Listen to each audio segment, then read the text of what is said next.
জনাব তারেক রহমান, ভারপ্রাপ্ত chairman BNP, এবং ওনার মেয়ে জাইমা রহমান, ওনারা দুজনা আজকে ভোটার নিবন্ধন ফর্ম জমা দিয়ে এখানে নিবন্ধন কার্যক্রম সম্পন্ন করেছেন। ভোটার তালিকা আইন 2009-এর 15 ধারা অনুযায়ী কমিশনের এখতিয়ার আছে যে কোনো প্রাপ্তবয়স্ক বা ভোটার হওয়ার সক্ষম ব্যক্তিকে ভোটার করতে পারেন, এবং সেই বিবেচনায় ওনারা ঢাকা 19 এই ওয়ার্ডের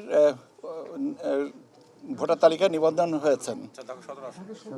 ঢাকা ওয়ার্ড হচ্ছে 19, আসনেরটা 17 হতে পারে। এটা আমাদের কাছে এখন 19 আর কি, যে মুহূর্তে যেতটুকু। এটা আজকে নিবন্ধন প্রক্রিয়া যেটা আছে সেটা আমাদের বলা হয় যে ফর্ম 2। ওই ফর্ম ফিল আপ করে ওনাদের ছবি তুলেছেন, বায়োমেট্রিক্স দিয়েছেন, এবং দিয়ে ওনারা আবেদন করেছেন যে ওনাদেরকে যেন ভোটার তালিকায় অন্তর্ভুক্ত করা হয়। এখন আগামীকাল কমিশনে এটা পেশ করা হবে। কমিশনের সিদ্ধান্তের পরে ওনাদেরকে ভোটার তালিকায় অন্তর্ভুক্তি নিবন্ধন কমপ্লিট করে গেছেন। এখন নিবন্ধন কমপ্লিট করে গেলেও এখানে আমাদের প্রসেসের জন্য সময় লাগে, কারণ এটা আপলোড করে আপনার ওনাদের ফিঙ্গারপ্রিন্ট এবং সিগনেচার ম্যাচিং, ফেস আইডি, সেগুলোকে ম্যাচিং করতে হয়। ম্যাচিং করার পরে কনফার্ম হলে তখন আর কি ওনাদেরকে একটা ভোটার আমরা এনআইডি নাম্বার যেটা বলি সে নাম্বারটা দেওয়া হয়। তো এটা করতে কিছু সময় লাগবে। তো আই বিলিভ এটা আজকের ভিতরে কমপ্লিট হয়ে যাবে। ঠিক আছে। কালকে বিষয়টা কি স্যার একবার বলতেন স্যার? কালকে তো ব্যাপার হচ্ছে যে ভোটার তালিকায় অন্তর্ভুক্তি, নিবন্ধনটা চলমান প্রক্রিয়া।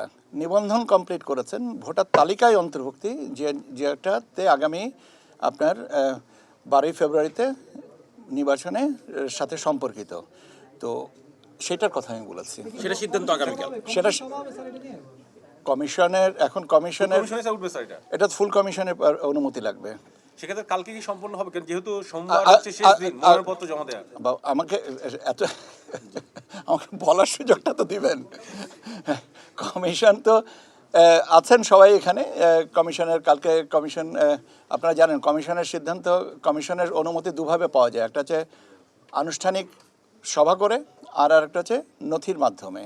এখন কমিশন যে পদ্ধতিতে অনুমোদন করবেন সেটা আমরা নথি উপস্থাপন করব নিষ্পত্তির জন্য। কমিশন যদি বলেন যে সভা করবেন তাহলে সভা করবেন, আর যদি মনে যে নথিত প্রক্রিয়াজাত করে দিবেন, এটা তো কমিশনের এখতিয়ার। আমার দায়িত্বটা হচ্ছে কমিশন পর্যন্ত পৌঁছানো। এটা আগামীকালকে করব। আপনাদের একটা বিষয় প্রশ্ন আছে, সেটা হচ্ছে যে সীমানা নির্ধারণ নিয়ে আপনাদের একটা অসহায় আত্মসমর্পণ দেখেছি স্যার, এবং এটাতে আপনাদের আপিল করার সুযোগ ছিল কয়েকটা জায়গায়, কিন্তু আপনারা সেদিকে যাননি কেন আসলে? আমরা এটা আপনাদের বিষয়টা আজকের জন্য প্রাসঙ্গিক না, কিন্তু আপনি যখন প্রশ্ন করেছেন আমি একটা প্রশ্নের উত্তর দেবো, এই প্রসঙ্গে আর কোনো সম্পূরক প্রশ্নের উত্তর দেবো না। 29 তারিখ হচ্ছে নমিনেশন সাবমিশনের লাস্ট ডেট। জানা মতে আদালত 4 তারিখে শুনানি নেবেন। 4 তারিখের পরে আমরা মহামান্য আদালতের প্রতি সম্মান রেখেই বলছি, 4 তারিখে যে আপিল আমাদের সিএমপি যেটা দাখিল করা আছে সেটা আমাদের পক্ষে রায় আসবে কি না আসবে এটা তো আমরা জানি না, কিন্তু এর সাথে পোস্টাল ভোটের একটা ব্যাপার আছে। যারা যে ইউনিয়নগুলো বিচ্ছিন্ন হবে বা পুনর্গঠিত হবে, সেই ইউনিয়নের রিটার্নিং অফিসারের ঠিকানা বদল হয়ে যাবে।